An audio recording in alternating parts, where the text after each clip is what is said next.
Welcome to Lack of Focus, an X-Wing miniatures game podcast, brought to you by DiceHate Productions.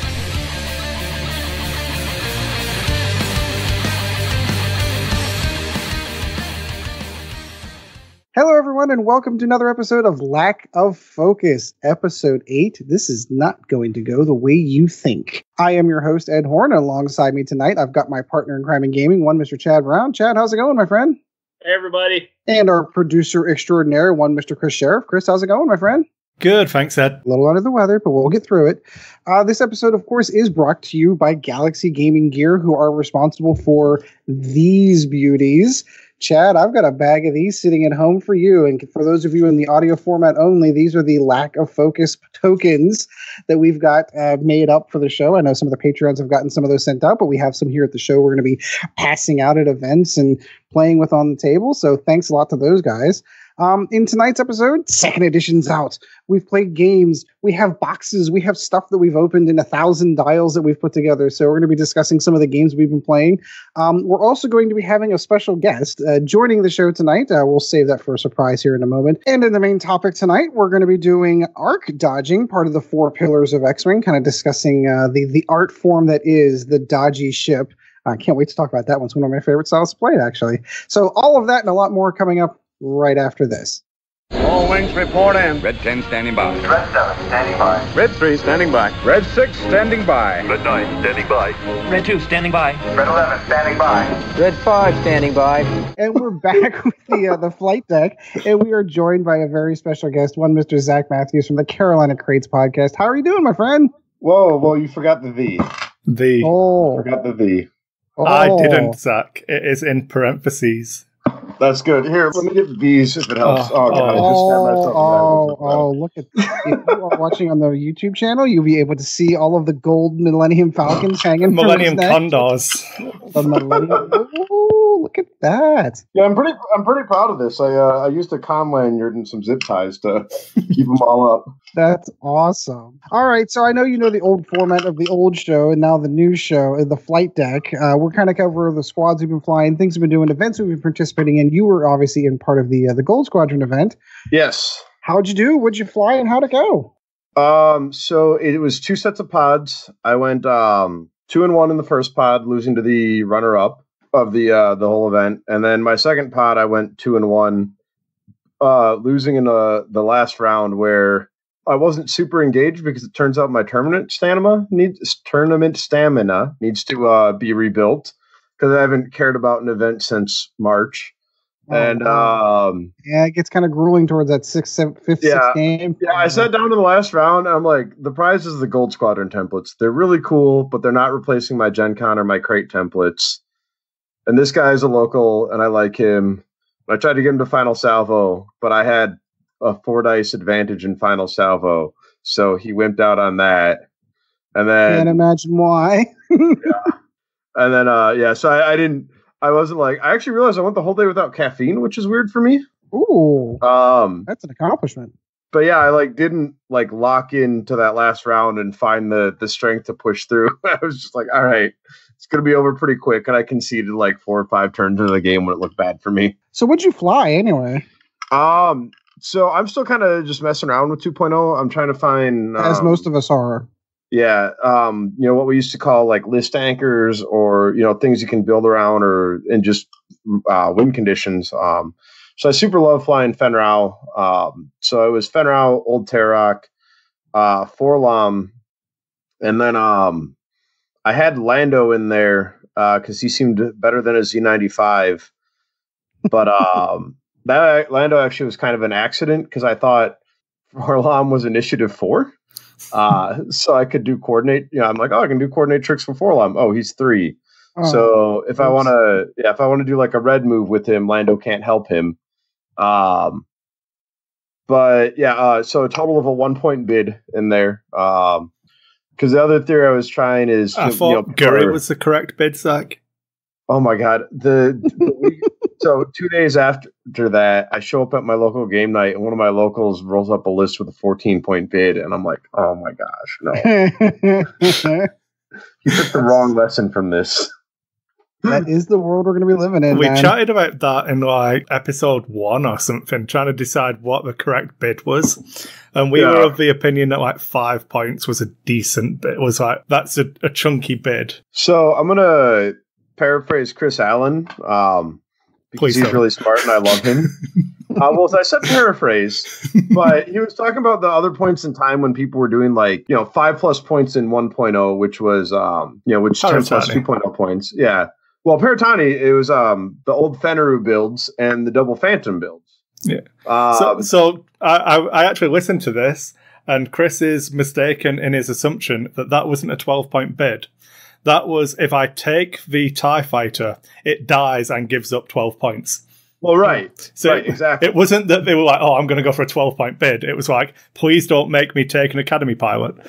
Yeah. Because I don't want to give them 12 points in tournament scoring. Yep. Yeah, my good friend Ryan Krippendorf top 4'd at the Minnesota Regional in that meta, and he had cut down enough points to get Night Beast in there.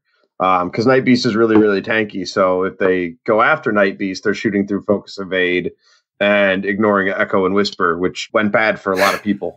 Seems like a mistake. Yeah, but absolutely. Yeah, I mean, and you can argue that, oh, look at these supernatural aces. They're similar to pre-nerf Whisper, and like, I mean, it's not wrong, but they all take damage a lot easier. So like, the reason I had basically no bid is like the theory I wanted to test is, hey, if I'm putting out enough mean competent arcs, can I just create enough of a threat blanket that I won't have to worry about stuff moving after every game. The only game I lost that I had stuff moving after my ships was the last one where, and part of it was, like I said, I was tired, but I misread it too. Are you sure it wasn't dice variants, Zach? My dice! Yeah, I got dice super hard. No, so my opponent had Bistan on Dash, and I misread our win conditions because I thought, like, oh, he's got to kill Fenrau if he's going to win this. And I had set Fenrau up in a corner, and we both had a 1-point bid. He won the roll, so Dash was moving after old Terok. And I put Terok kind of on the left side of the board, and he put Dash as far away from Terok as he could. And I thought he was going to set this kill box to come in for Fenrau. I thought it's kind of going to turn towards me. So I'm like, all right, this is where I think he's going to go. So I set old Terok so we'd land, range 1 where Dash's arc is pointing at it. Forlom and Lando all there. And instead of turning towards me, he kind of takes a lazy bank away and does 2 4 dice with focus double taps into Forlom and old Terok. So I was like, oh, this is going to go bad and I deserve it. Luke was the other ship in there, and Fen bullied Luke for a little bit, but it was like, yeah, I'm not going to fly the game. If I'm going to win this, it's going to be the game of my life. I'm going to save that for a time I'm a little more involved, like Crossroads in 2 weeks. So, or start getting to some of the hyperspace qualifiers or something like that. Really start getting your chops cut in there for those. Yeah. Well, I don't know if I'm going to keep flying this list. It felt like I could win a store championship with it, but it doesn't quite feel like ready for prime time, as it were. I'll tweak around. Right away I would switch Lando down to L3 so I can coordinate to Forlom before he moves. And that does give me points. I can grab like the Miss Hunter title on him. And a little bit of a bid. So like if I were going to try this exact list, but I'm still sort of shuffling parts. I played a bounty hunter with the Fangs. I tried Han. What did you hold on before you go too far? What did you feel? How well do you feel that the fire spray has improved in second ed? Oh, it's a tremendous ship. I mean, the dial's fantastic. There was a reason why I immediately gravitated to it as the third ship with Fen and old Terok. The dial's fantastic. The rear arc is really nice because there's still situations where one of the things why on the long list of reasons why 1.0 devolved the way it did is this could really punish you for engaging naturally. So like flying, this is a visual, flying at them, you had like bump masters and trajectory simulator and stuff. So being able to fly away from your opponent while still getting meaningful shots was really useful. And like in some test games against like TIE Swarms and stuff, the fact that the fire spray, if you fly it right, has almost no downtime. It's just constantly shooting. And then, it picks up boost, which is fantastic. The original build that I did with, Fen, old Terok, and a generic fire spray, you have 10 points for activities. The Fire Spray's got a lot of really good slots on it. You know, if you take the Marauder title, you can grab Han Gunner, who I'm up and down on. I see a lot of people take him with like a coordinate carrier, but Han and the coordinate carrier don't get along. And then, you know, he grabs Reinforce, which might still be good in 2.0.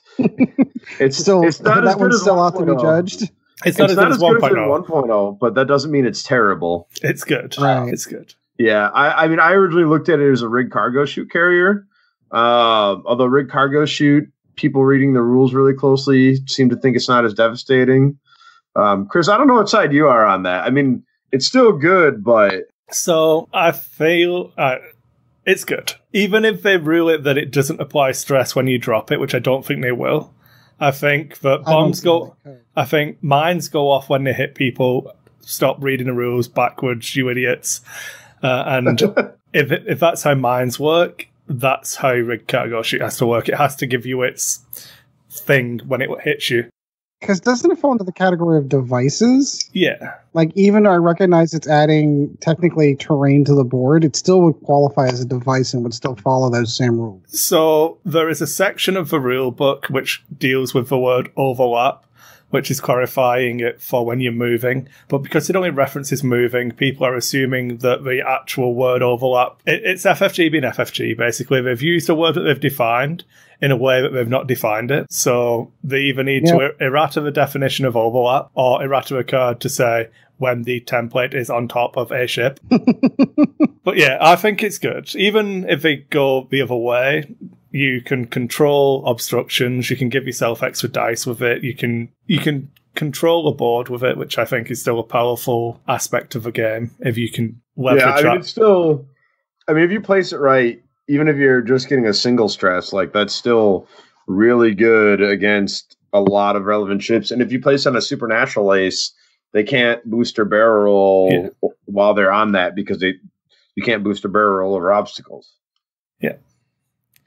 I agree. I like it. I don't think that even if it's as the worst it can be errated to or whatever, it still has a lot of value. I guess it's all up to you, Kris. What have you been flying lately, my friend? My mum and dad arrived from the UK as we finished recording last week. Yeah, that's the reason why we had a hard stop for last episode. Yeah, so I've been with my mum and dad all week. They literally left today, so they were here for the full period of in-between shows.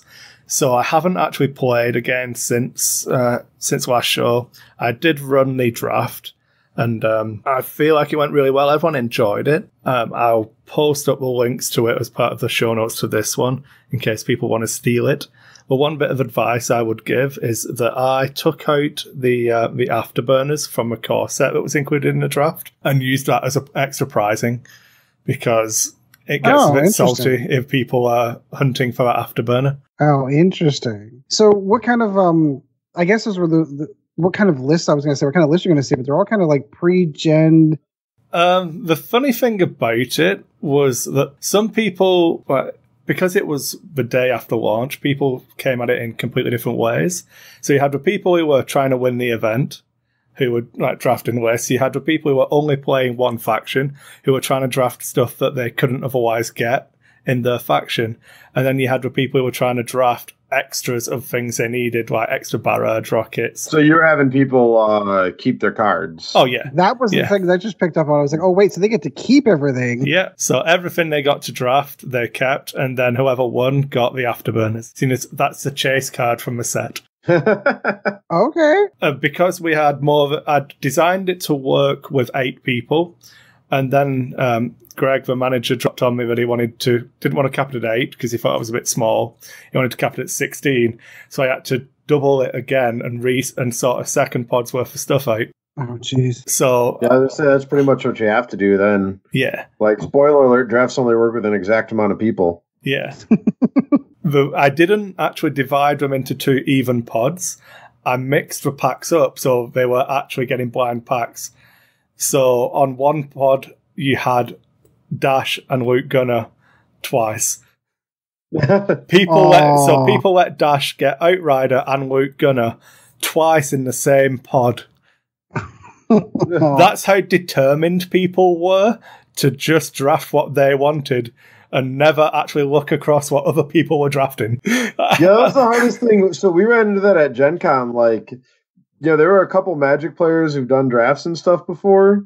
And then there were a lot of people who are like, oh, I'm in on the memes on this, or I like this. And there's the one guy who's like trying to build his list. And I sat here and immediately I'm like, dude, I'm going to get like 400 points in the 2 factions I draft and probably at least 150 in the 3rd faction. So I'll just draft what's good and figure it out later. So the way I ran it as well is that you had to build 2 lists, but they could be from the same faction. But you couldn't duplicate unique cards across the lists. So if you took Vader Pilot, you could take Vader Crew in your other list, but Vader Pilot couldn't be in both. That makes sense. It worked pretty well, actually. It let you be more driven towards your draft. People actually went for a TIE Swarm because then you can flip the cardboard over and use the other side of the cardboard. And it solved a problem that Chris Allen was talking about when we were chatting about how to do it, in that he said there was very little reason for people to draft generics. If you can draft all from the same, if you can make 2 lists from the same faction, an extra generic here and there actually becomes a little bit more appealing. Yeah, I concur there. That's what I was up to. Like I said, I'll share the card list and everything you require. Do you feel like it would work okay if people were if you just put all the cards back in a pool at the end? That's what we're going to do for the next one, because I don't know what the turnout... We charged 25 Canadian, which is half the price of a conversion kit in Canada. Well done, FFG and Asmodee Canada. We charged like half the price of a kit, which literally just covered the cost of the kit, not the hours I had to put into sorting cards. Right. And I don't know, now that we've done the draft, I don't know that you get the same turnout for people trying to get the same cards again. So if we do it again, we'll do it as it'll be a cube rather than a draft where it's a store's copy and it'll all go back to the store afterwards. Was there a monkey knife fight for the Darth Maul crew card? So I know a lot of Imperial players who were salty about that. So the ones that people were chasing were obviously Maul for the Rebels, Barrage Rockets for Rebels as well, 000 and BT for the Imperials because they come in the Scum kit. And then there's some... Oh yeah, BT can hang out with Vader too, can't he? Yeah. Can. So... Thank you, comics. It was pretty interesting the way people did it, but pretty good fun. Cool. All right, Chad, you've joined us. I was going to kick the ball over to you, but you kind of vanished from screen there for a moment. What have you been flying lately, my friend? We played a game of X-Wing. Yes, 2nd edition. 2nd edition, no less. I know. I almost crapped myself because you played a game. I did. You were there. You saw it all. Yes, I saw you sit there. You put all your ships on the table, and I watched you go down in flames. Yeah, I did not. Well, we'll get into that real quick. So, all of my stuff. We had some issues with our local game store in the fact that they only purchased 20 total starter sets, and they between two stores. Seems like a mistake. And sent three to our store and the other 17 set at the other store in Indiana. So by the time I got there on Friday to pick up my stuff, the only thing I had was the Empire conversion kit and the Rebel conversion kit, which thankfully Chad sat on for me, or those would have been gone too. And a Y-Wing. And that was it. So you only need 4 more Y-Wings then. Because no, you get two in the conversion kit, don't you? So I think I have enough. Yeah, so I need one more is really what I need. But in any case, so I had a work thing on Saturday, so all of the events that were going on for the open event I couldn't make because I had a SharePoint Saturday I had to attend, which was all day. So on the way back from Pittsburgh, I stopped off at Mr. Nice Guys Games, and they conveniently had oodles of starter kits. So I picked one up while I was there. They did not, however, have these beauties. Oh, the big decks? Look at that. So I will give my quick shout out to those folks at Team Covenant. They held true to their word. I pre-purchased my starter kit from them at MSRP and paid shipping for it, but they had guaranteed that if you pre-ordered that you would get your damage deck. We had gone over this in the previous Lack of Focus episode that we covered all the complaints that people had that they did not get get theirs, but lo and behold, mine showed up in the mail, and I was super happy to have it. And then we played a game at my house, and I followed my creed, and I played Tide Storm. I've got my list. And I lost. It wasn't the list's fault. It was totally my fault. And having not played X-Wing in forever is really the reason. It did everything it was supposed to in the opening engagement. And did you take your list or my list? So I took a combo, actually. Okay, so you messed my list up. That's okay. No. You took your list and made it worse. I took a piece of advice that you had given out, which was swarm tactics, to be able to pass around the initiative around. So I ran Howl Runner with swarm tactics, and I ran Del Mico with swarm tactics. And those guys were the block 6 I flew around. But one of the things that you had said that I really took to heart was, if you're going to run 7 ties, you usually have that flanker. And I'm like, all right, so I'm looking around to see which TIE fighter looks like a flanker to me. And I landed on Gideon Husk. He has the same ability as like Backstabber did, only better. So once you're able to damage a card, and we're assuming that by damage it means not shields taken off, it means you actually have a damage card on it. I think we've interpreted the rules correctly there. He's rolling extra attack dice. So for all intents and purposes, he's running the same thing. He's actually proccing more often than Backstabber used to. Yeah, he's a Scourge from the Gonzati. Yeah, exactly. And then I ran 2 Obsidians and 2 Academies to fill out my 7 TIE Fighter swarm. My opening engagement, I did exactly what I wanted to. I lured him into a kill box, and I blew Mark Steele off the board. And then I subsequently began to fly like crap, and Darth Vader handed me my ass.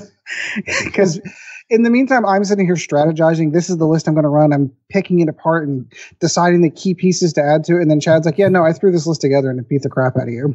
So as always, Chad crushes one of my lists. How dare you, Chad? How dare you actually get to the side of his ships out of arc? Well, really, wait, you didn't joust? How dishonorable. Vader is a beast. So here's the fun part. Ed was sitting there going about, oh, yeah, so I could throw this guy's initiative here, this guy's initiative there. He didn't do that for over half the game. No, because I waited for key moments when I really wanted, because there were certain pieces. First of all, with Vader on the board and Mark Steele on the board, it didn't matter. Because you had a niche, and even if I'm tossing around the initiatives, it didn't matter because you were still shooting before I was. Once Mark went off the board and it was the Reaper and Vader, it did matter because I can get above the Reaper and take shots at it.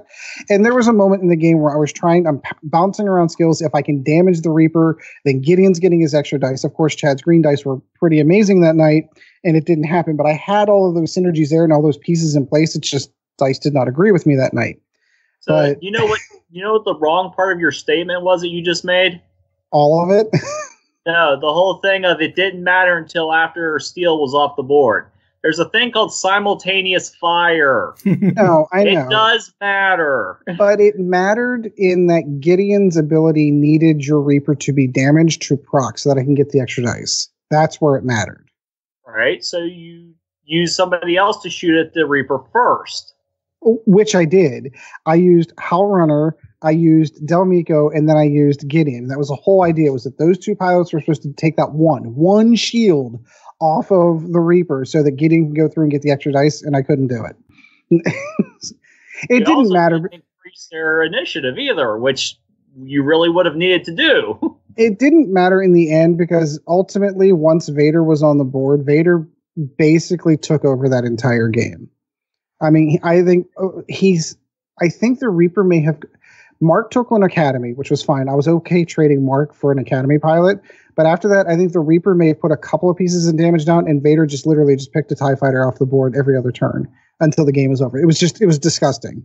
Because Ed doesn't know how to fly. So I did have a follow-up question on Chad's list. So you've flown the Reaper now. Have you flown the Space Cow in 2.0 yet? I have not yet.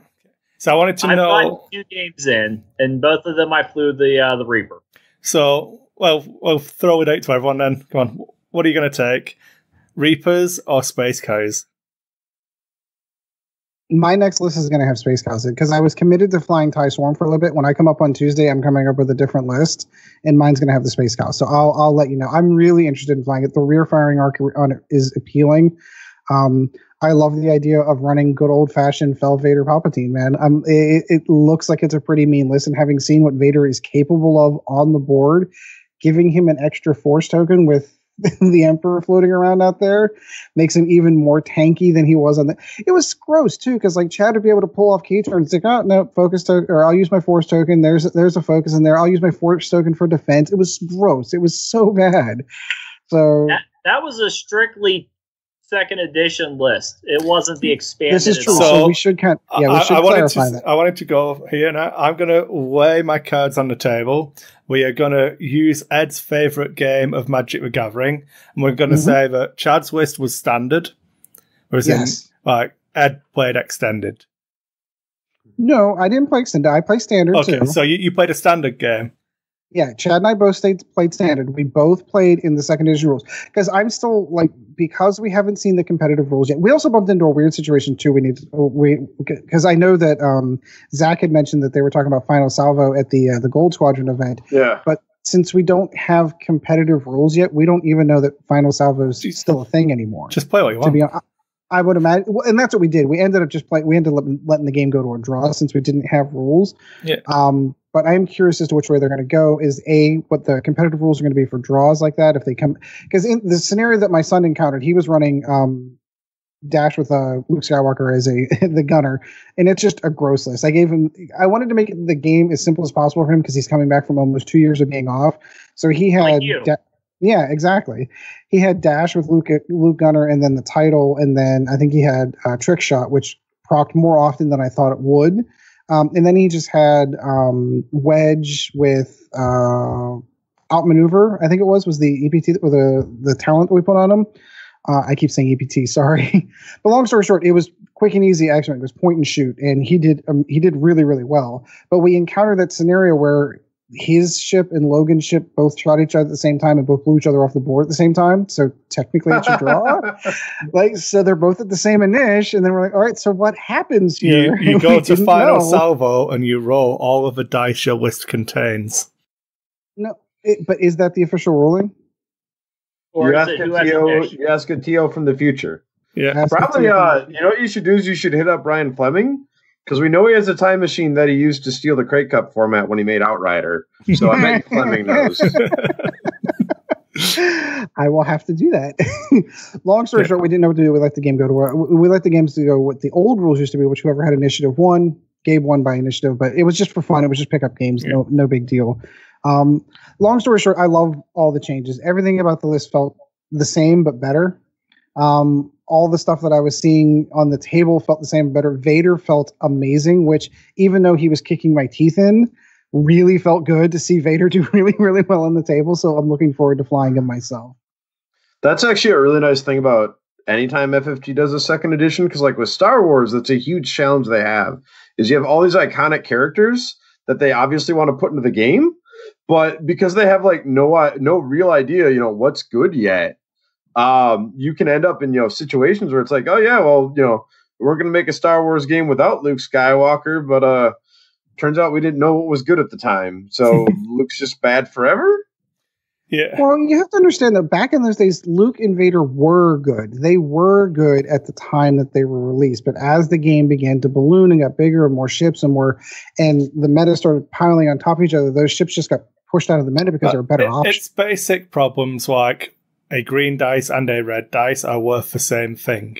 So an X-Wing and a TIE Advanced mirrors of each other with the attack and evade dice swap train. So they should be the same points. Apart from you've got an extra result on your red dice. So what are you doing, FFG? Come on.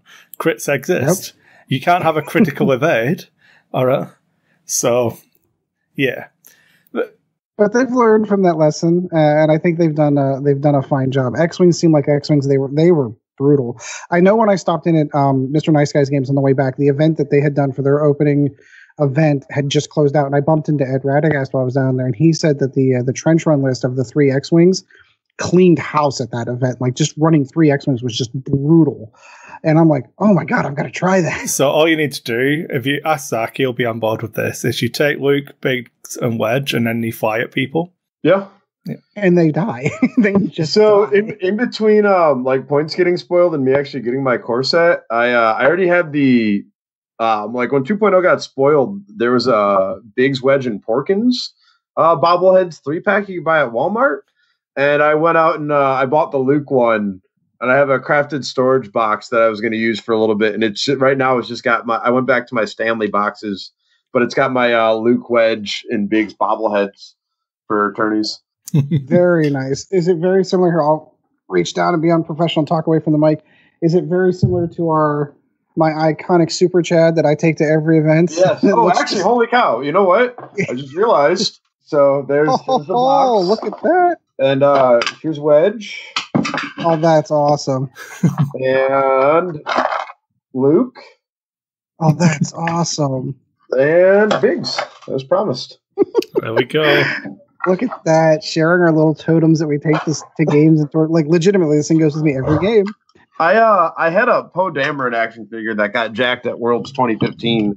I was really sad about that. I haven't seen him since. There's Wedge.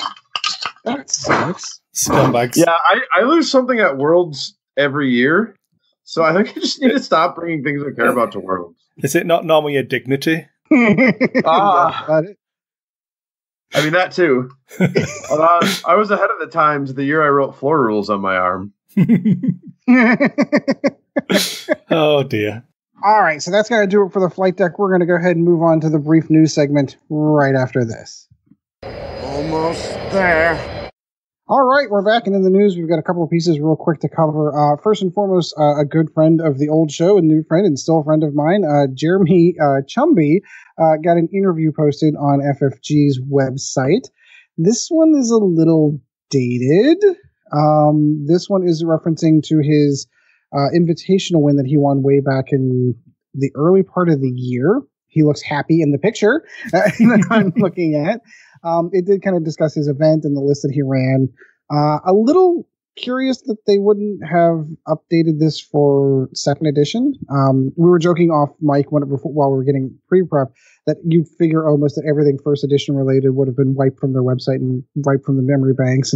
But they're still referencing some of the stuff in a good article. And Jeremy's a friend, and I'm happy to see his name's on FFG's website. And that's it for that. Congratulations, Jeremy. The app, let's get into it. So there have been some updates to the app. I know whenever we first talked, the app had literally just dropped and broken.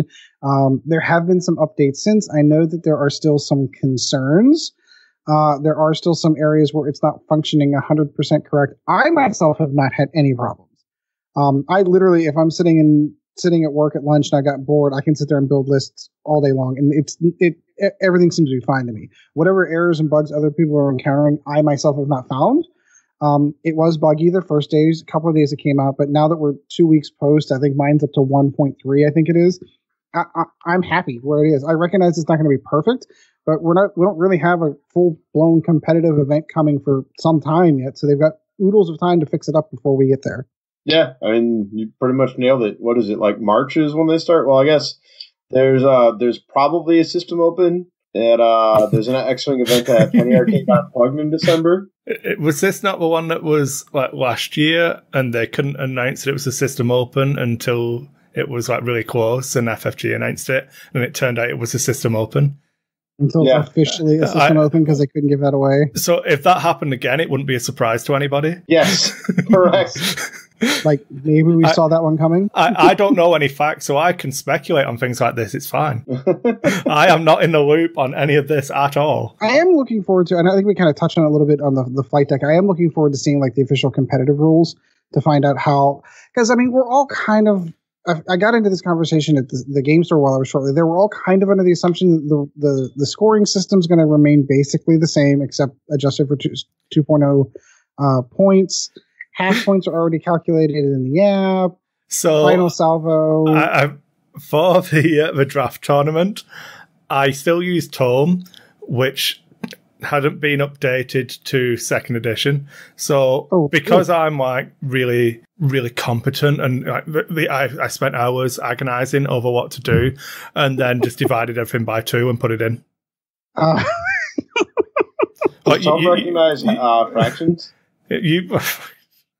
No one cares, Zach. Like, literally, do you know how many people came back and was like, I was half a point off? No one. Hey, no man.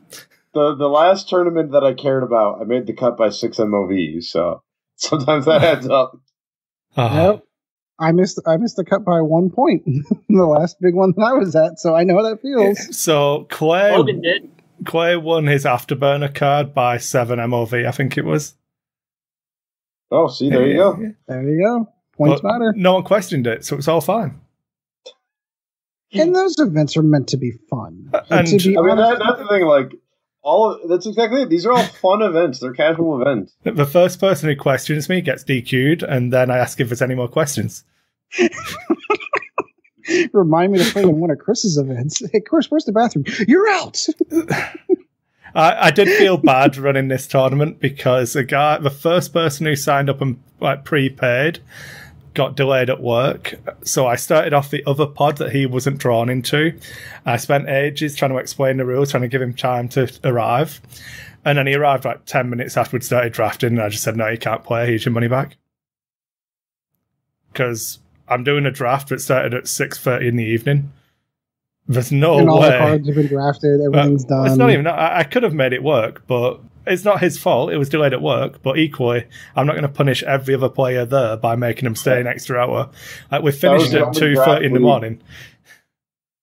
That was the only draft league I've ever done. Is I got delayed. I missed like the first 5 rounds. Oh dear. The game store owner I'm under, we've got a rule that we can't do events that I can't do leagues that you can't jump in and leave at any time. Gotcha. That's my only rule for leagues is that. Yeah. So once a league started, you're in.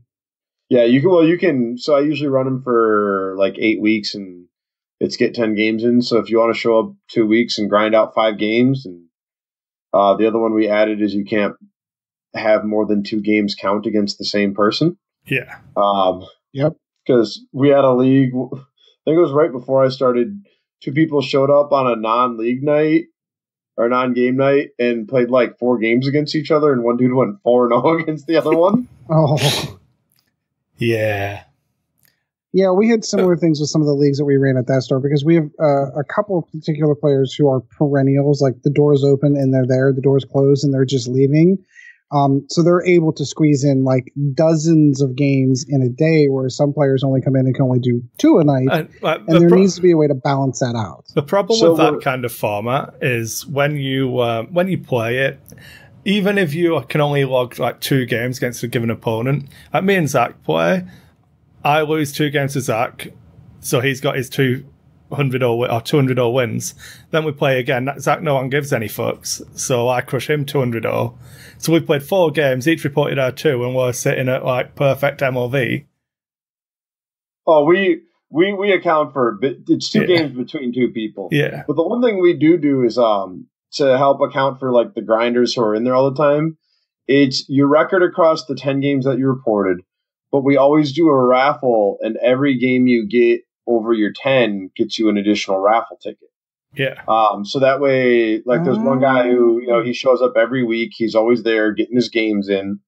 And, by the end of the league, all of us have, we'll have a 14-person league, and he'll have played like 18 or 19 games.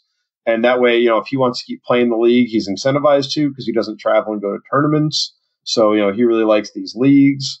No one else is sitting there like, his name's Kris, and no one's like, well, I've got 9 games in the league, and but Kris has already got his league done, so I guess we're just going to stand there and not play. And yeah, that was kind of the problem that we had too, especially with the folks that sometimes come in, and then myself, I'm going to be guilty of it. 2 weeks in a row, can't make it because of this or that or anything else, and then all of a sudden, that's the person's like, well, we're standing here. I'd like to play X-Wing, but we'd like it to count. So how do you balance that? That's actually a really good idea. I think we might steal that. That's actually really good. Raffles. So I stole that from Tyler Tippett. Raffles are a really good idea in general, especially like if you have a couple groups of people who tend to win, like it makes sure that the prizes go to the whole group. Yeah. I mean, like I've got Nathan in my group, so like there's a lot of leagues that it's Nathan or I, and it's probably a good idea, but we don't always walk out with the stuff, so everyone comes out happy. Yeah, I always, when we just do kit events as well, it's always a draft at the end. You win. So I bought a lot for the store. I bought a load of, I'm going to have to bring one home. Construct your own, it says, you're a winner in big yellow writing on a blue background. And it's a construct your own trophy out of paper. Oh, we have a guy who... So if you win, you get that, and then you just get first pick in the draft for the prizes. So, I got to go see if I can find it, but we have a guy, I'm going to run and grab it after this. We have a guy, he's a Magic player, but he does all the like accounting for our league and enters it in a spreadsheet and everything, who just sort of listens to the games and then makes like he hand draws a card based on it. So I know I've got one of them from my last league. Let me go grab it. I know right where it is.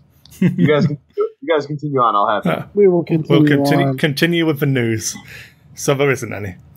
Yeah, so there isn't one. There was a Resistance trailer. Oh, there is indeed a Resistance trailer, or a new trailer for a Resistance, which shows off ships. Looks like a TIE interceptor. People are saying that the wings are a bit more curved, so it might not be an interceptor. It could be something else. Maybe it's a TIE interceptor prototype. Yeah.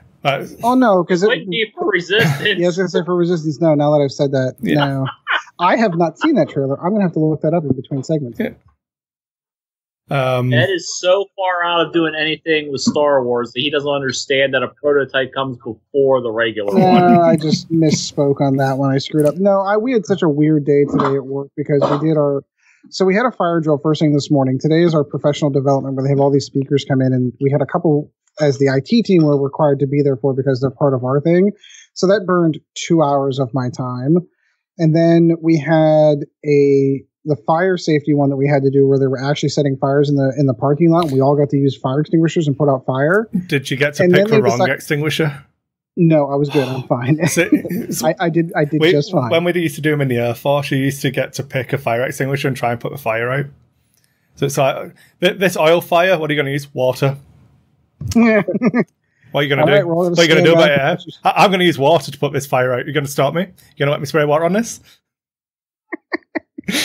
Well, we had that, and then they decided to do our active shooter drill on top of it, where they have actually a couple of people run through the office with Nerf guns who pretend to be an active shooter. So again, when I was in the Air Force, it was in the UK, so we didn't do active shooter drills.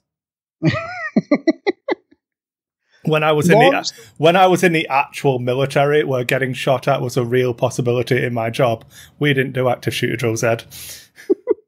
Yeah, but you guys were trained. We're talking office workers here, okay? Long story short, I was out of my office for a vast majority of the day, and I wasn't able to keep up on anything. And then my son had cross country after work, and then I came down to here. So that's been like my entire day. So this is me relaxing because I haven't done that yet all day until tonight. Oh. All right, so that was news. That's completely off topic. We wouldn't be lack of focus if we hadn't gone off topic. We have a thing to do. Wait, hold on. So we did a style league where certain things got you points. And the guy messed up. It was supposed to be Auto Blaster Cannon, but one of them was Get Kills with Mangler Cannon. So, very nice. Like, all of a sudden everyone realized, like, that is a really low bar. So, like, one dude had, like, a 4-4 record partway through, but he was running Mangler Bosk, so he kept getting kills with it, and all of a sudden I'm like, okay. So, Atani hadn't been nerfed yet. So I ran, it was like Fen, Old Terok, and 2 Atani Seeks with Mangler Cannon. And anything that Fen and Old Terok didn't clean up, those Mangler Cannon sure did. Yeah. For those on the audio format, it was a card that said Mangler Cannon Pew Pew. And it was really well drawn. Hand drawn. It looked exactly like the art from the Mangler Cannon. It was like Da Vinci himself had drawn that. Like Picasso himself. There you go. My favorite is my buddy Josh Kiefer won a league playing the Ozatux a bunch. And so the guy who does it, there's the comic with Wedge Antilles on the Planet Crate. And there's a spot where he's yelling. So he printed that out and then put ships made of wood as much as speech bubble that he was yelling. And that was the Ozatuck gunship that my buddy Josh has. Is Wedge yelling that you'll have to send a Star Destroyer for him? That's the original quote. We have so many versions of that floating around our store with like different quotes on Wedge. Okay. We're We have a in thing massive to do. danger of running extremely long here, so I'm gonna get Ed to call it. Bonus content. Yeah, The people deserve it. they don't. I mean, I love you. Please all listen. So do you want to do the thing now there, Chris? Well, it's up to Zach. Do you want to call me out now, or do you want to do it in the close? So it is new. It's newsworthy for me. It's newsworthy. I'm looking forward to this. Okay, Zach, come on. Why are you here? What do you want? So the real reason that I'm on is, not because you love me or anything, or Wow. 'cause I'm a big fan of the show. As you've probably heard, after I slew Chico, who challenged my legitimacy as the Alpha Lore Master 2000, I decided I really like beating Kris's. So I'm here to challenge you, Kris. So I will be appearing on the Millennium Condor Intergalactic Lore Master 2000 quiz to take on the Zack Mathews. So The Zack Mathews. we've been back and forth. I think we're recording next Thursday. Is that right? Oh, that sounds right. Yeah.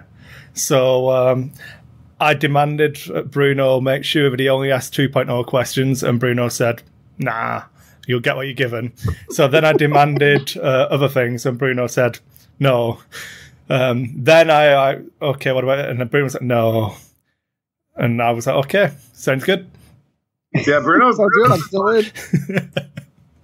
So I will be attempting to wrestle the title of Intergalactic Lore Master 2000 from Zach. The actual exact title is shoot, where'd I put all my medals? We lost the Oh medals. dear, all of the medals. It is Alpha X-Wing Intergalactic Lore Master 2000 until defeated. And then, so Kris, I don't know if you saw, I have 5 medals now. Yeah. Once I have all 6 medals, I can snap my fingers, and half the X-Wing editions will disappear forever.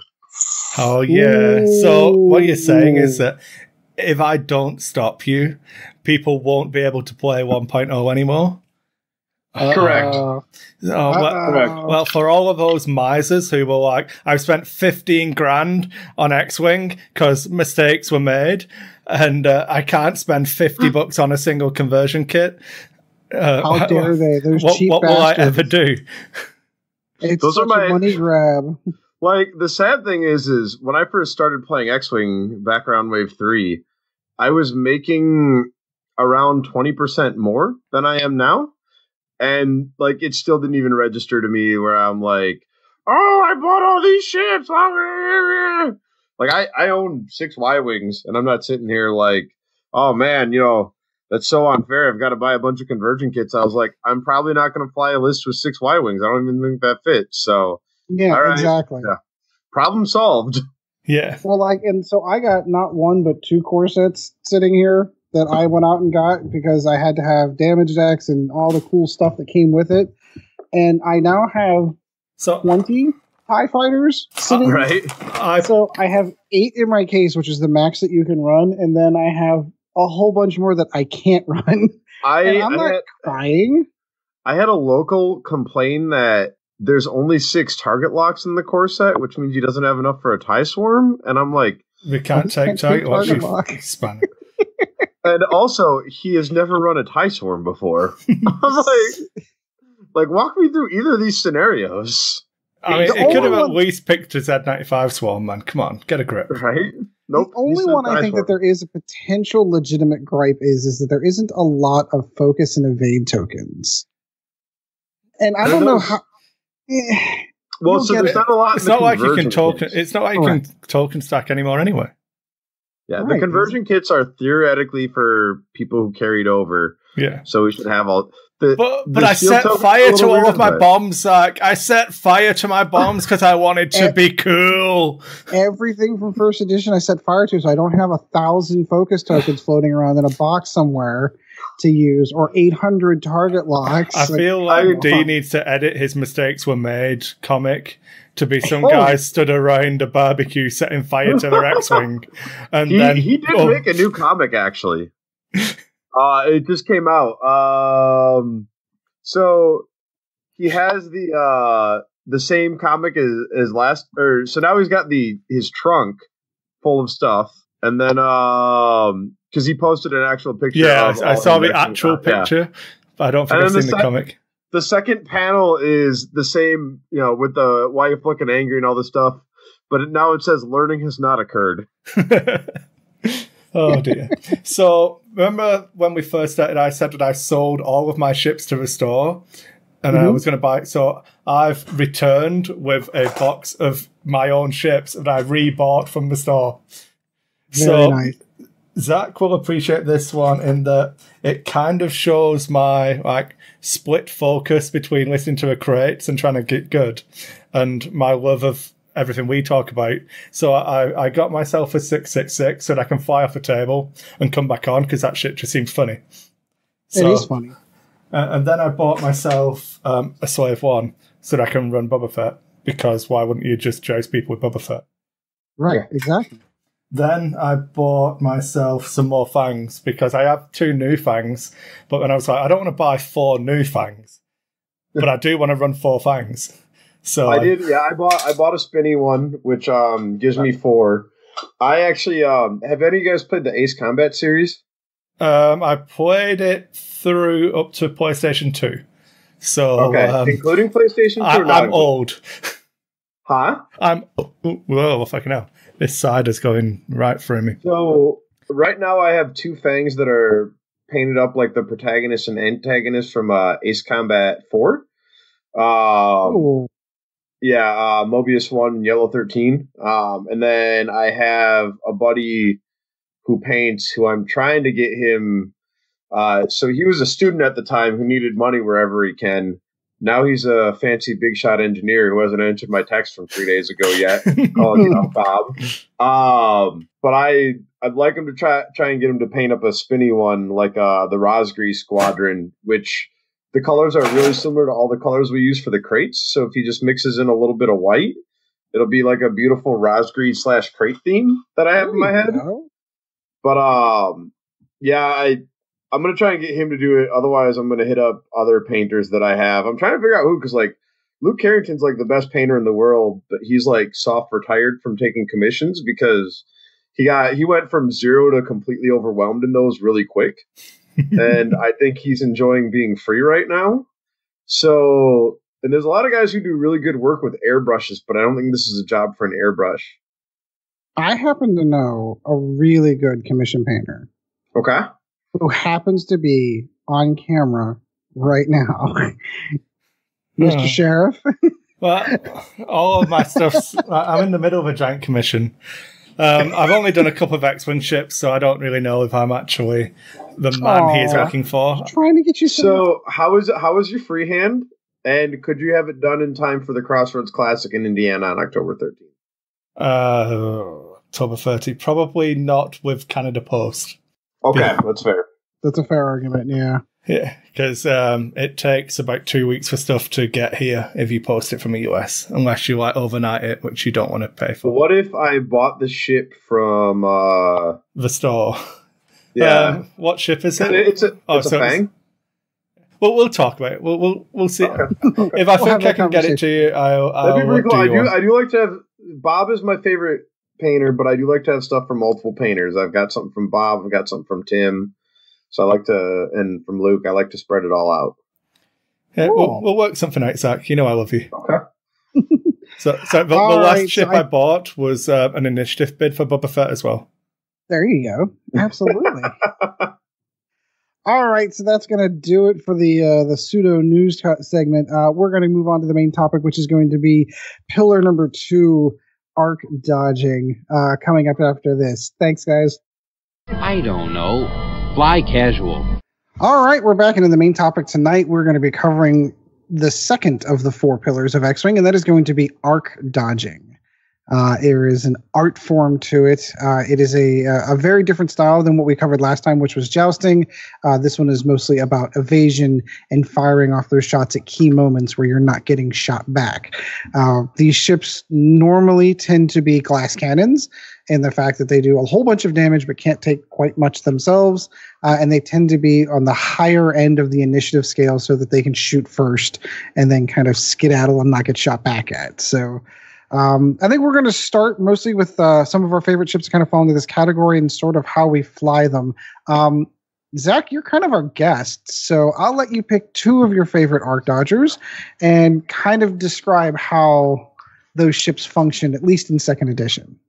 Well, You've had some experience, at least. Yeah, the 2 arc dodgers I like to go to in 2nd ed so far when I think about really not being there. I guess I'd almost lump them all together as all the supernatural carriers. So like the big 3 are probably Vader, Inquisitor, Luke. Because like moving later still obviously helps them out a lot. I mentioned earlier I love the Fangs, but the safest place for Fangs is still like pretty much range 1 in arc. Which is kind of counterintuitive to the arc dodging because you're following in arc. I mean, I love that aggressive play style. Like I mentioned off air that, you know, I really love Carner Jax too. Pour one out for him. There's a great explanation of what happened on the Crate podcast page that Ben Keller made. It's definitely not, I don't know what rating you guys want your visual medium to be here, but I'll save you from it. But I mean, I like that aggressive getting close, and it is easier to arc dodge when you're in close. But yeah, I really like. I mean, moving later still helps because you know more and you can leverage those actions more.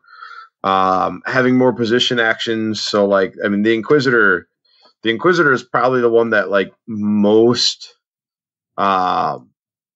shows you know, like what that looks like, especially because like the very best arc dodgers really reward you when you guess right when you've set your dial. So like with the Inquisitor, like Supernatural Reflex is a great card for arc dodging, but with the Inquisitor, when you've saved your force points and arc dodge them naturally with your dial, you know, then you can spend that force point to get the range 1 bonus and start pumping up more damage on top of it too.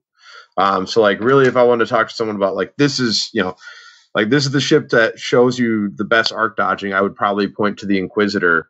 Does it help that he can supernatural and advanced sensors, Zach?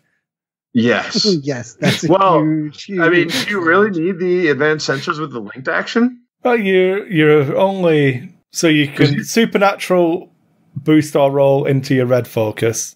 Yep. Clear it with a blue. Yeah. Then take a normal. Yep. Yeah. But if you need to do the pre-move boost barrel roll, then whatever you dialed.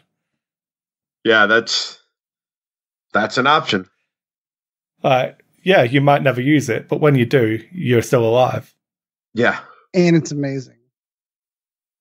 I would go in with Zach there. I'd put Whisper in as well, because still the arc dodgy Phantom. Kind of back to having a little bit of precognition as to where ships might be, kind of thing. It's still not pre-nerf. No. Pre-nerf Whisper, she's not. No. And without the ability to go VI, she's not that high on the initiative scale, but... Yeah, I counter Zach's point, though, on... I feel like if you fly Fenro and arc dodge with him, if you're not getting shot, you are still safer than having Concordia. Yeah, well... it depends. Okay, I almost go back and forth on it, right? Yeah. So, like, if I land Fenrau and I'm range 1 in someone's arc, and I can just focus rather than barrel link to focus, freeing up that white 1 hard again really keeps his uptime higher, which is one of the weaknesses in Fangs in 2.0 is you spend a lot of time, you know, all right, I'm going to bail out, bank a target lock, and come back in. Yeah. But equally... you have the option to fly Fen as an arc dodger. Yeah. And so what I'll roll it back to Ed opened up the actual segment and say that the key to thinking about arc dodging is that if they never shoot at you, you cannot lose the game. Yeah, exactly. Final salvo kind of aside, but if they never get a shot at you. So the thing with the first edition arc dodger would have been Sutnia Fell. I was just going to bring my boy up. Which I suppose the fact that you could just park him at range 3 in arc and you didn't need to dodge. But it didn't matter that Fell's First offense... edition Fell, yeah, I would agree. Yeah. Especially when the auto thrusters came to the game, I completely agree with that statement. Yeah, the fact that his offense was lacking was irrelevant because he was worth a given amount of points that they never got. That all depends on how you dressed Fell. I know a lot of people were a big fan of putting stealth device on him, so it gave him the extra evade dice, and you've got auto thrusters at range 3. And you've got so many. Don't you dare say targeted computer Fell. I was going to bring up target because it really makes him a lot more, especially whenever he had the double ability to be push the limit. I know, gone and not forgotten. Being able to have the ability to push the limit, get a focus and a target lock and a boost. I can boost into range 1, target lock and focus. I'm dead. I never did it that way. Well, I did because I'm guilty of being an aggressive player, but that's not how you're supposed to do it. You're supposed to be hitting it from like range 2 and getting just the extra target, like just the extra point efficiency for those dice. Oh dear. Anyway, so back to 2.0. I think if you talk pure pure standard 2.0, what's released now, I think Rebels really suffer in that the only thing they have is Supernatural Luke, and he benefits from being able to boost every turn when he closes the S-foils, but it still isn't the best platform for arc dodging, in my opinion. They have one other option, actually. I'm excited. It's hot if we're looking at the extended format, because Big Ship Boost covers the same amount of ground as it did in 1.0, which was a lot.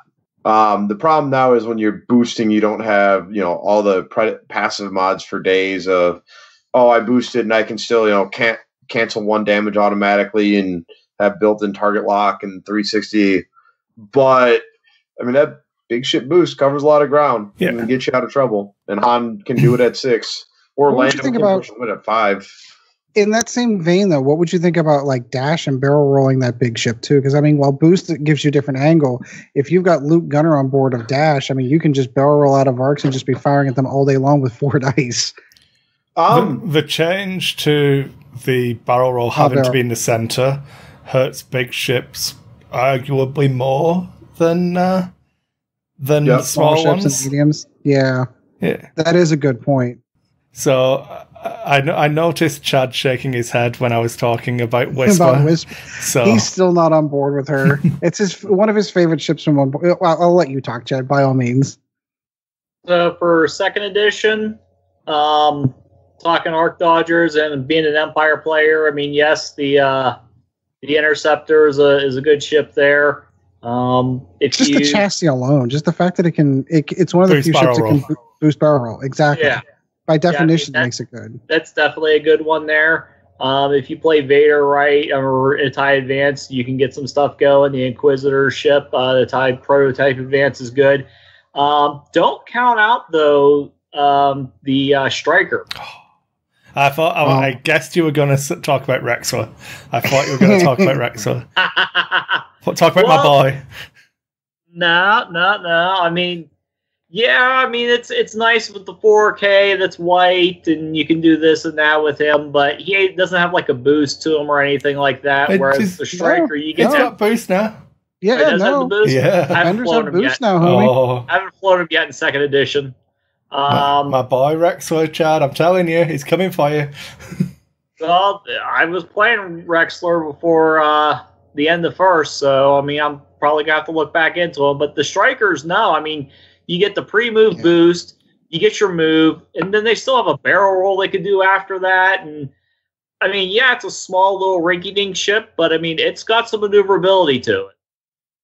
Chad brings up a really good point with the Striker. twigged something in my head of, if you're looking at arc dodging, it's not always about trying to get in a position where you don't get shot and can shoot them. So with the striker, they're really easy to force bumps with. So a collision is effectively as good as an arc dodge in a lot of cases as well. So if you don't think you can get around someone's arc, just slamming yourself into the front of them, denying them the shot at you is just as effective. And then you can scoot out next turn and then be behind them. Yeah.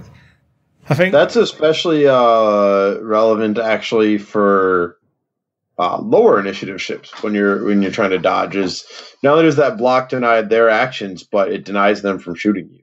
Yeah.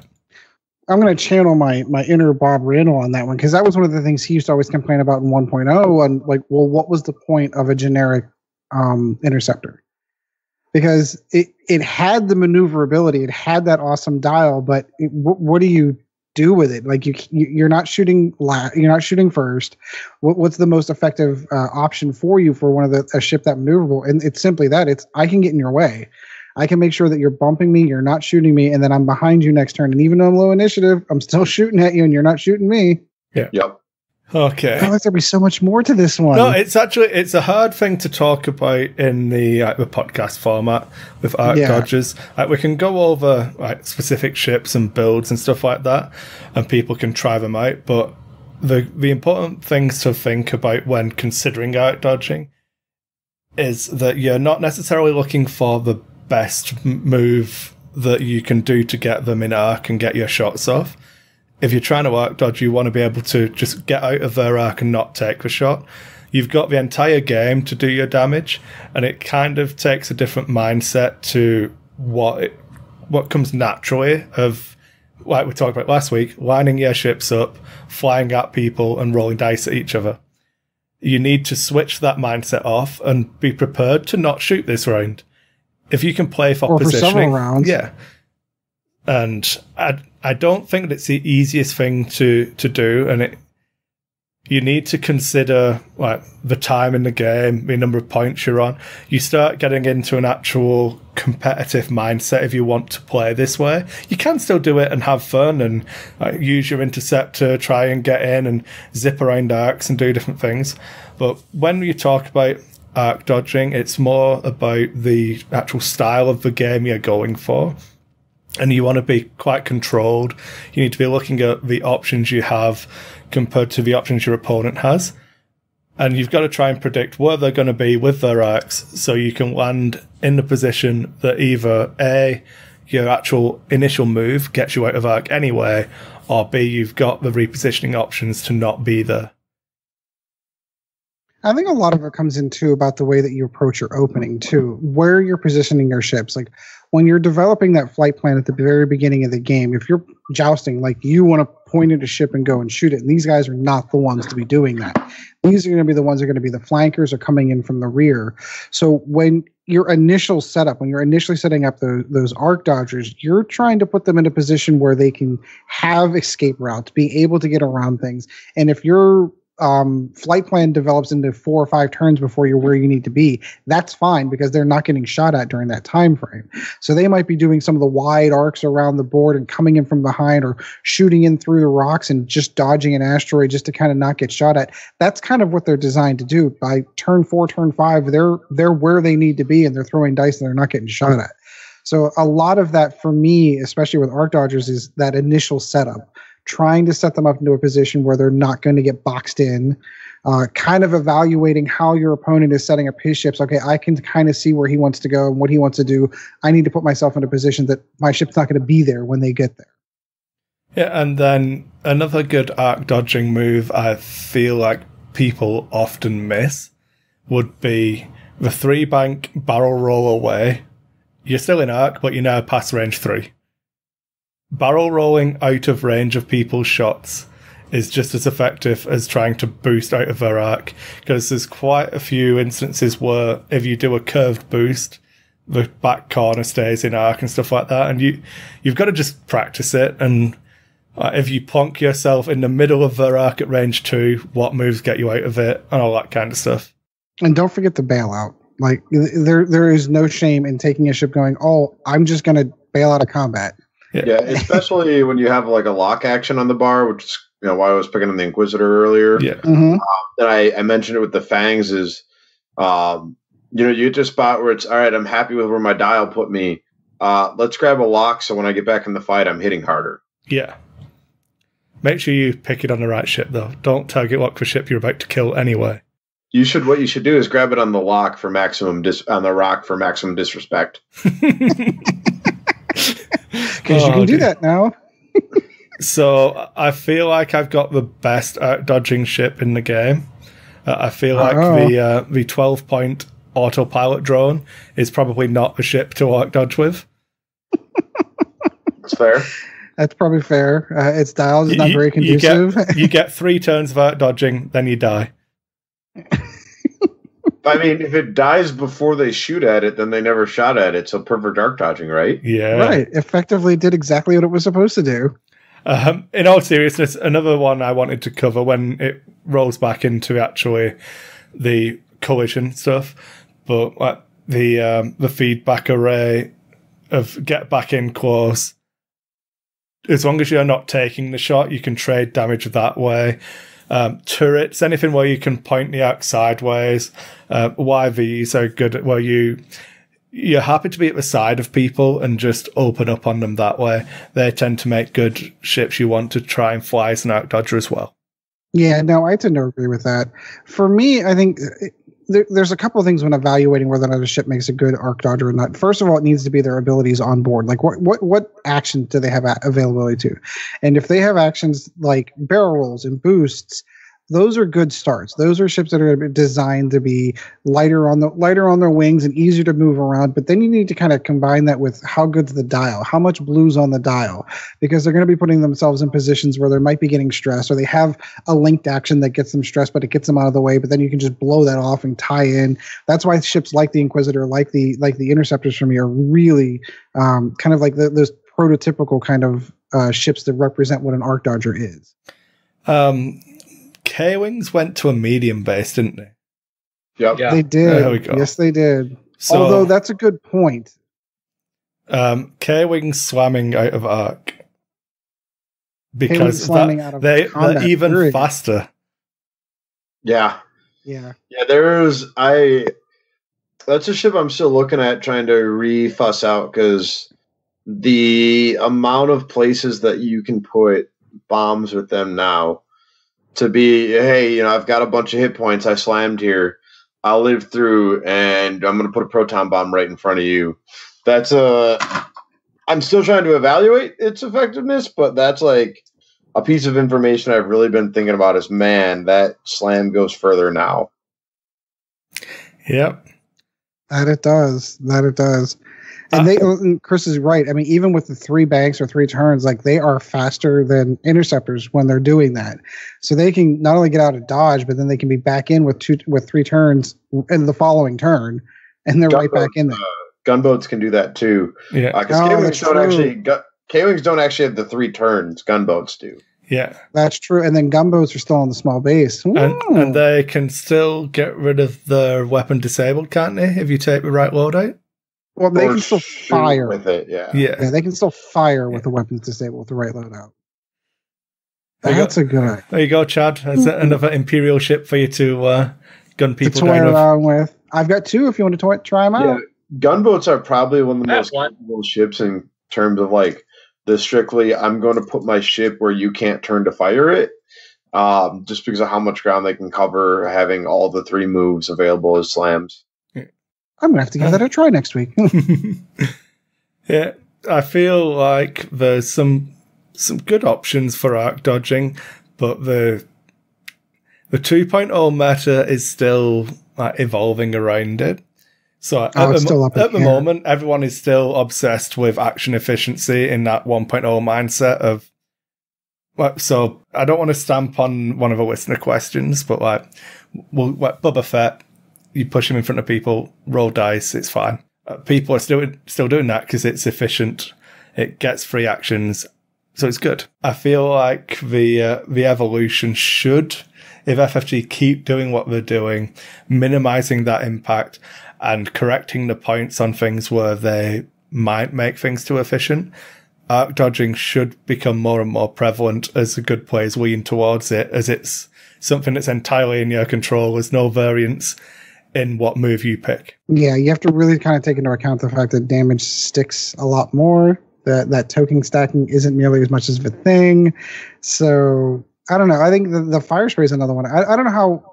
I haven't flown one, so I can't attest to how well the fire spray looks. But I look at some of those things that even have like those rear arcs where they could do a bailout move and still get shots, so they're not getting shot back and they're still getting shots out the rear.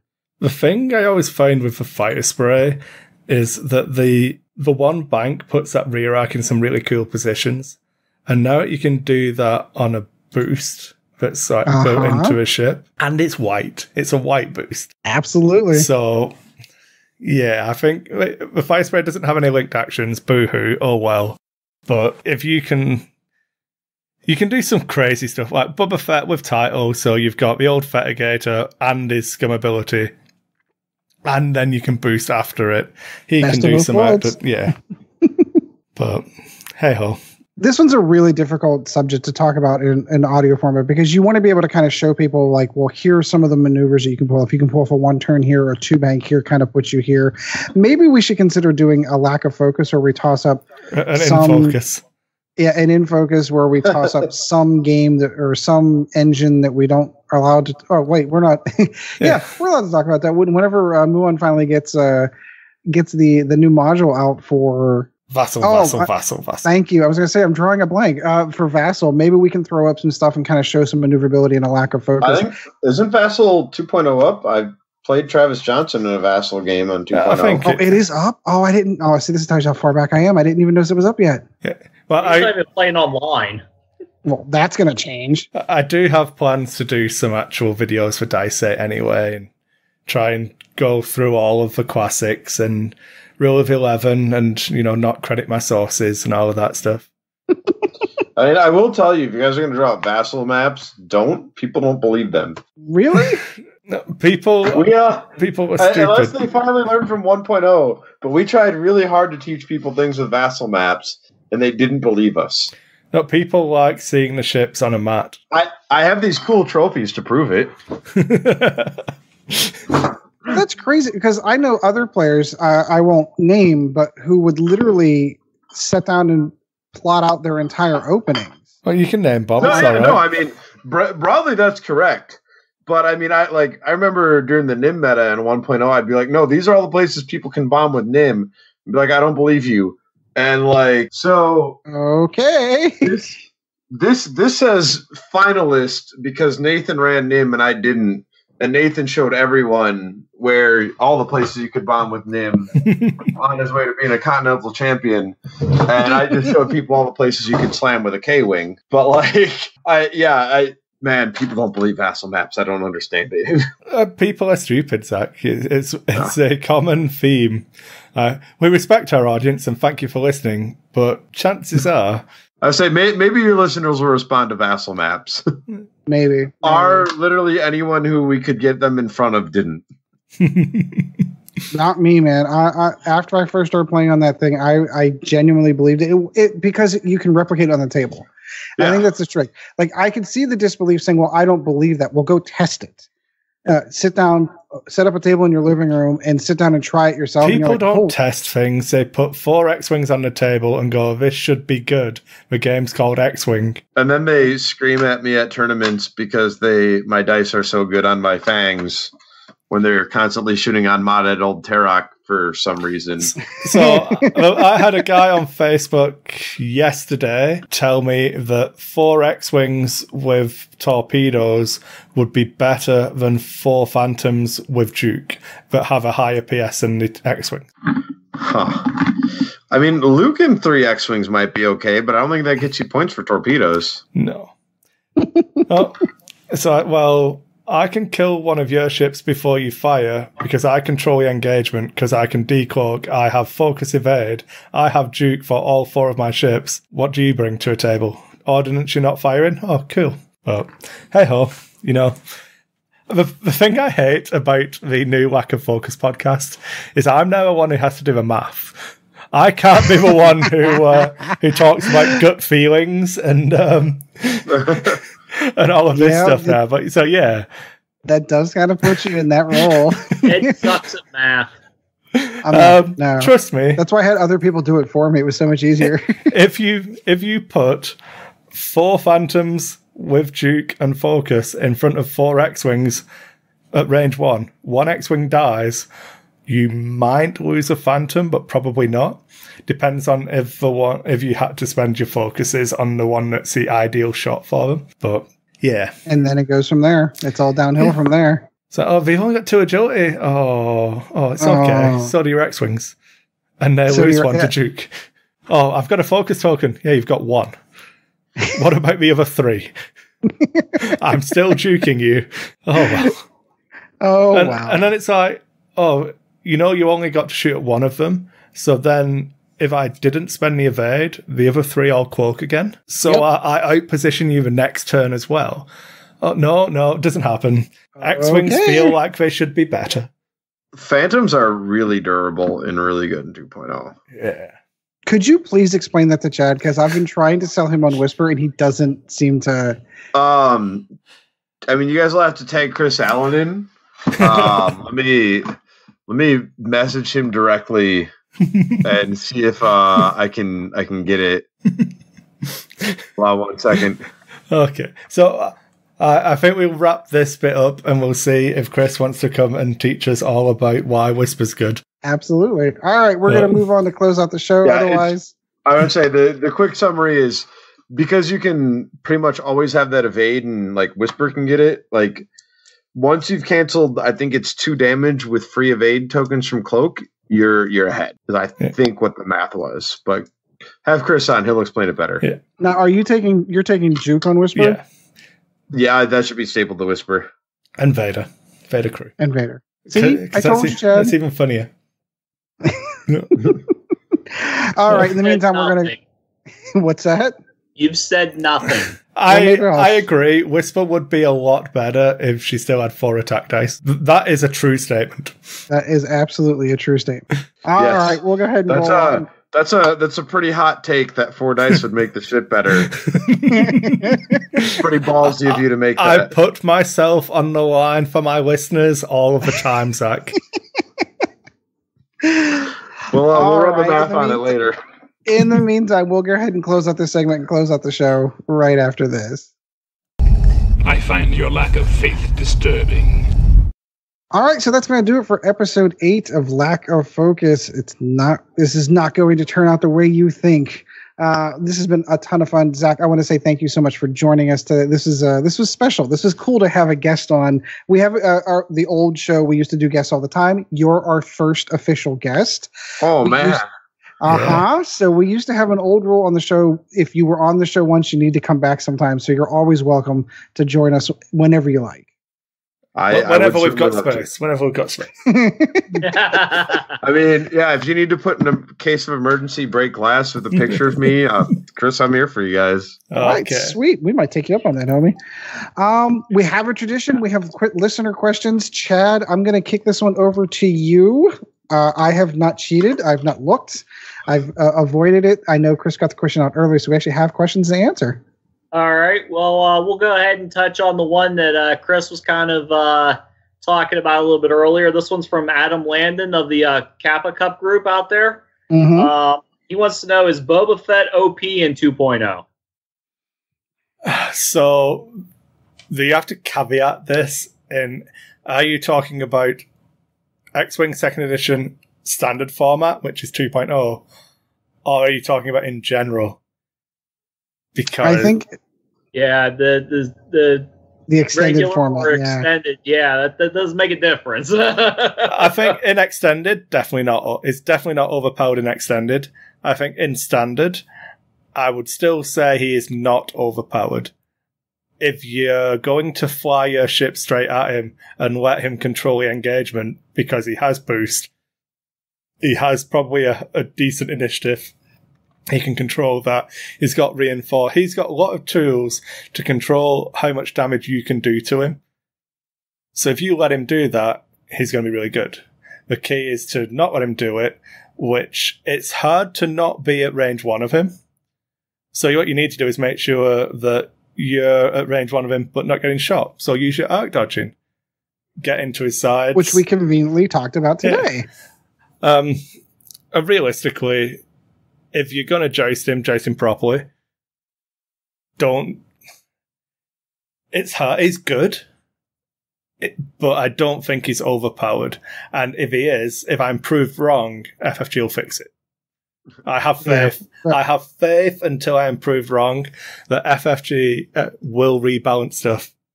Yeah, I mean, if nothing else, he's a safe anchor. He's someone you can build your list around.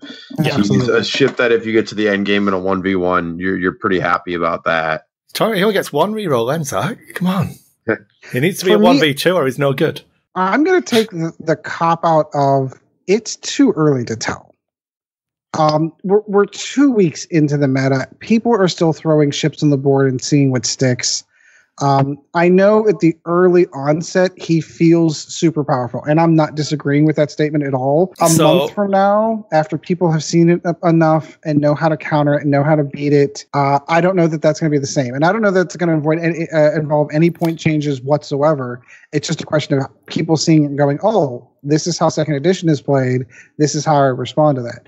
So I will agree in the early set. I agree with something similar with Vader, too. In the early onset of the game, first, right out of the gate, it's a really super strong ship. I don't know that we know enough about the game to answer that question properly. So the problem with Bubba is if you give him rerolls and let him reinforce, you need to be rolling 4 dice at him. If you're rolling 2 or 3 dice, he's taking 1 damage a shot at most. He's got a decent hit point pool, and he's dishing out damage as well. And then he's got a butt gun, so can run away and shoot you still. So I'm not disagreeing. I think he's on paper he's super strong. Like, I would be tempted if I don't know if this would work. I'm literally doing it on the fly because of this question. If I was flying a TIE swarm into Bubba, I'd be tempted to barrel roll backwards to try and get range 3 shots, and then 5 forwards to try and get at the side, and then run and just run from Bubba. Get half points and run. Yeah. I don't know. I feel like he does work pretty well into a TIE swarm. Yeah, he'd probably chew me up, but I fly like crap, so I'm not the best gauge on that one. Okay. What's next? Next question, Chad. We got Rob Percival here. He says, which, if any, ships feel unplayable in 2.0? He says his vote goes to the TIE aggressor. How dare you? How very dare you? Dorsal turret aggressors? Oh, okay, yeah, we're a bit bad. I'm going to go back with my stock answer. I think it's too early to tell the answer to that question. I think that you're right. There doesn't feel like there was a good combination for that particular ship, but I haven't seen a lot of ships that I would say are flat out unplayable. I think they all have value. They all have merit. It's just a question of finding that key spot for them. You can still put barrage rockets on an aggressor. So even that. Phantom. No. We will have to agree to disagree on that. I'll fight you. No, we don't need to go that far. So I'm what just saying about... we'll have to... Okay, I've got one for you. I've got a good aggressor. This one's awesome. This is definitely not a rhyme or rabbit hole. It's going to be awesome. It's worth a wait by a fill time. So you go with that upgrade. Yeah, that's good. And then you go I'll commentate. Basically, we're looking at Kris clicking keys. Oh, yes. He's building a ship. I'm ready. So right, you go with a 58-point Lieutenant Kestel. Ordered pizza. He made a list of ordered pizza. So the 58-point Lieutenant Kestel with Duke, barrage rockets, and Fifth Brother. So the only way to get the evade is by barrel rolling. So Duke's actually terrible, like objectively terrible. I'm just going to change that now because it seems bad. We're going to go outmaneuver instead. Yeah. So you fly up, you barrage rocket someone to death whilst focusing, then you can use the ability to cancel their blank results so they can't re-roll, I don't know, just whatever. And then you get Fifth Brother to do crits. So yeah, seems good. A little pricey, but seems good. Yeah. It's fine. You can still put barrage rockets on it. It's not as good as a bomber with them because it's more expensive. But I think people think of that ship and they think of the turret, though. You know. Yeah. In all seriousness, a ship that I feel like it's just dead on arrival. Phantom. Still no. Still no. You're the only one in that camp, Chad. I'm sorry. I'm not sold on the Skurg in its current format. Medium base turret. There aren't really any good turrets, so you've got to really leverage those bombs, and you've got to go deep on the protons. Seismic's damage is finite because you need. Nim might still be good. Nim's still got his rebel ability, hasn't he? Yeah, he can freeze bombs. Yeah, it's rebel Nim's ability in Scum now. I think the Scum Nim ability might have been better. Yeah, well, has he not got both? When you defend against an obstructed, it's got that as well. Because that was part of the Scum one, wasn't it? Defending against attacks. Yeah. And nothing's I'm sitting here going through ships and nothing's jumping out of me.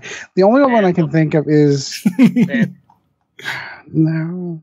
Part of me thought maybe the old aggressors because they don't have access to the heavy laser cannons that they used to. But I think Worlds just recently taught us that you don't need to put out a high output of damage to make the aggressors fly. Well, I mean, you can sit there and do all kinds of cool things with it. With not only that, but IGA is Manaru now. Yeah. Like, we know she was pretty good. Well enough to nerf the hell out of a single ship. Trandos, 666s. Do they bring anything outside of like funky tricks that you're probably a bit gimmicky? I mean, Nash the Pup, it's 7 points for a Z95 when it dies? Mm-hmm. Like, that's a pretty good health bargain. Does it have to be when it dies now? Is it only the Nash the Pup specifically? Yeah. It can let other Z95s dock.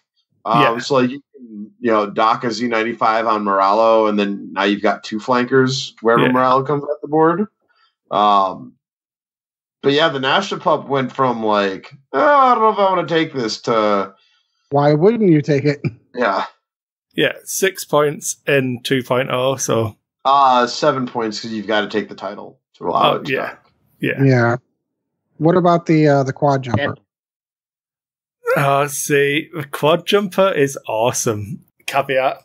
Make your case. I want to hear it. In the way that quad jumpers have always been awesome, it is still awesome. I mean, it's not a lot more expensive than a Z95. The dial got a little bit better.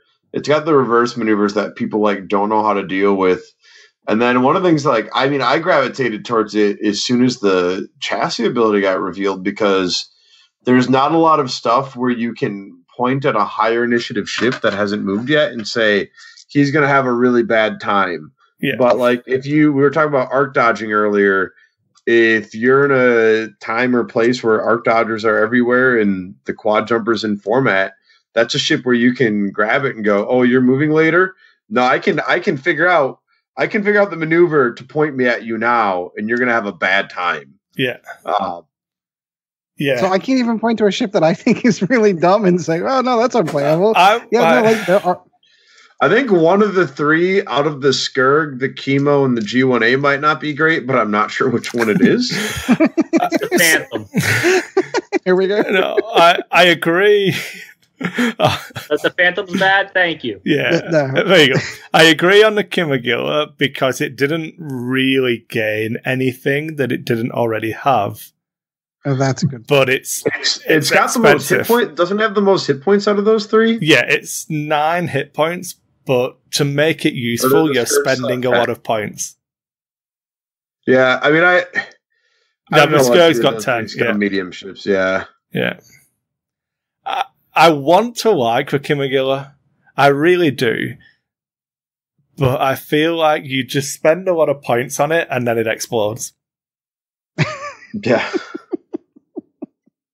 I mean, I almost ran a Chemo in place of a Forlom in my list for the Gold Squadron Classic to get a better bid, and it's, bring a bunch of hit points and something that can point at, if they bring a bunch of TIE bombers with proton bombs or Nora or something, I can go, well, I know I'm going to end up with your proton bombs are, but luckily I have 9 extra health here, so we're going to be okay. Yeah, Okay, it's everything's. I'm gonna say if you're gonna take an undocked autopilot drone, that's probably unplayable.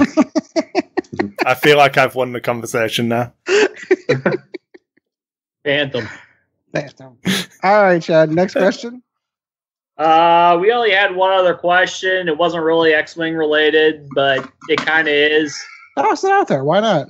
All right, so Scott, once again, has given us an interesting question. It says, suggestions for the ability for a Salacious Crumb crew.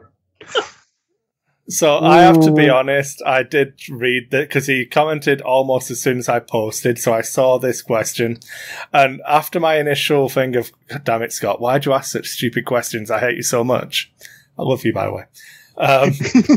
Was I thought that an interesting one that may step slightly into 1.0 levels of power would have been make it a crew card that adds a charge to anything you want. Ooh. See, I was thinking more in the first edition realm of what like the Boba Fett card used to do, but only specifically on droids. So like you could it would come with a charge token, and you could spend that charge token to disable any droid. To disable a droid. What if that droid's a pilot? Maybe droid crew card. How's that sound? That is a good argument. Yeah. But that would be kind of, I mean, it'd be very fluffy too. It'd be very Return of the Jedi, like him gnawing on R2-D2's eyeball or C-3PO's eyeball kind of thing. Shared card revoked. I corrected it. It's basically you're looking for an ability from a crew that was in 1.0 that isn't anymore that you liked, I suppose. So yeah, no, that's probably a good argument. I don't know. But I made it very, very specific. Like Boba Fett's was super, like any upgrade you wanted. Yeah. And I made it very specific. Like, it had to be a droid crew card. I'd make it a crew card that takes up negative points. So that with the opportunity cost of having the crew slot you pay for, because that's how FFG works for some reason. You have to pay points to be able to pay points for something. So make it a Chardan refit for a crew slot. Oh, there you go. Start the game with a stress token, -2 points. All right. I like that. I can get on board with that. Because that actually turned out to be a pretty good discussion, actually. Turn on wired. There you go. Yeah. I think it should be a crew card that says, if it's on your ship, your opponent has to admit that Phantoms suck now. All right, so if that's going to do it for the questions, I will, of course, mention our sponsor one more time, Galaxy Gaming Gear, where you can find all of these cool beauties that I will have to deliver to Chad, the Lack of Focus official podcast tokens coming to you at a tournament near you that Chad attends. Because that doesn't go. No, or you could be a Patreon to kind of go into that one. Kris, I know you've got some closing stuff you want to add, and then Chad, you've got some stuff, and then we'll call this one a night.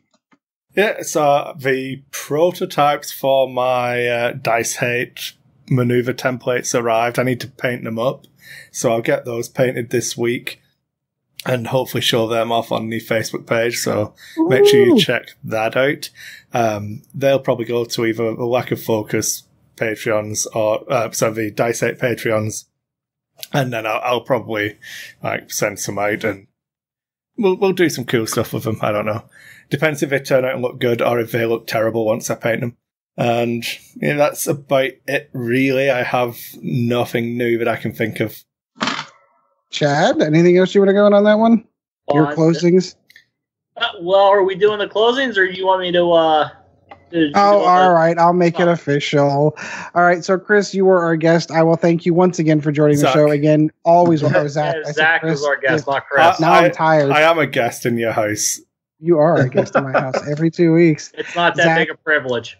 Always a privilege to have guests, and we're looking forward to the next time we talk to you, my friend. Yeah, looking forward to it. Kris, always good to talk to you, my friend. Thanks a lot, man. It's always good to be here.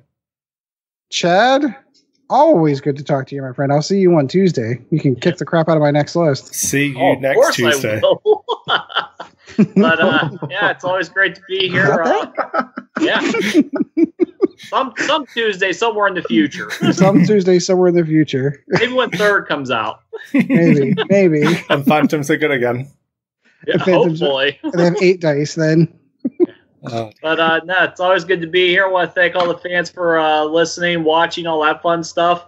Don't forget to, you can hit us up on Facebook at the Lack of Focus page there. With Kris always posts up the questions before each show. Hit us up email-wise. We got lackoffocuspodcast@gmail.com. We do have a Patreon. If you want to help support us a little bit here and there, that would be greatly appreciated. Lots of great people do that, like Gustavo, for example. He just sent us, he goes above and beyond the Patreon. He's, Yeah, I can attest that Chad was using his Vader card on Tuesday. I saw it myself. Yes, I was. That's patreon.com/lackofocus. If you're watching us, you already know that there's a YouTube channel. It's on their DiceHate. Is it still DiceHate, or do we have our own? No, it's DiceHate still. Still DiceHate. Okay. Everything's still on Like, DiceHate. share, subscribe, all those fun videos. You get to see Ed, see why I make fun of him all the time. That fun stuff. Drop a comment, too. That always helps. Comments, yep. And if you're looking for audio formats, you're watching us on YouTube, and you just rather listen to us in the car or whatever, we got SoundCloud, Podbean, Spotify. On the iOS one, too. The iOS. I feel like we're at the point now where we can say, wherever you listen to your podcasts. Ha ha ha. I don't know. Wherever you want to listen to something, you'll find us there. Yep. If there's a format we don't know, you let us know. Make sure. Wherever you go, there you are. So I did pull up the list of patrons. I suppose I should read them out because they give us all of their monies. Yeah, dox them. So, DiceHate Productions, Sean Dorsey, Ed Horn. Thanks Media to those podcast losers. is the best. Then we've got Gustavo, Jerry, Peter, and Ronnie. You guys are real heroes. Yes, you are. Thank you so much, guys. Thanks a Really lot. appreciate it. And if you go to our Patreon, you don't even need to actually be a Patreon, but make sure you check out the page so you can listen to some of the In Focus content that we do as well. That's the only place you'll find the In Focus content that we make. Yep, that's a little side conversations where we take the hats off and go completely crazy and actually stick to a script. And actually stick to a script because we stick to one topic and just ramble about it for 20 minutes. All right, so that's going to do it for this episode. Thank you so much for joining us, guys. And as always, fly casual.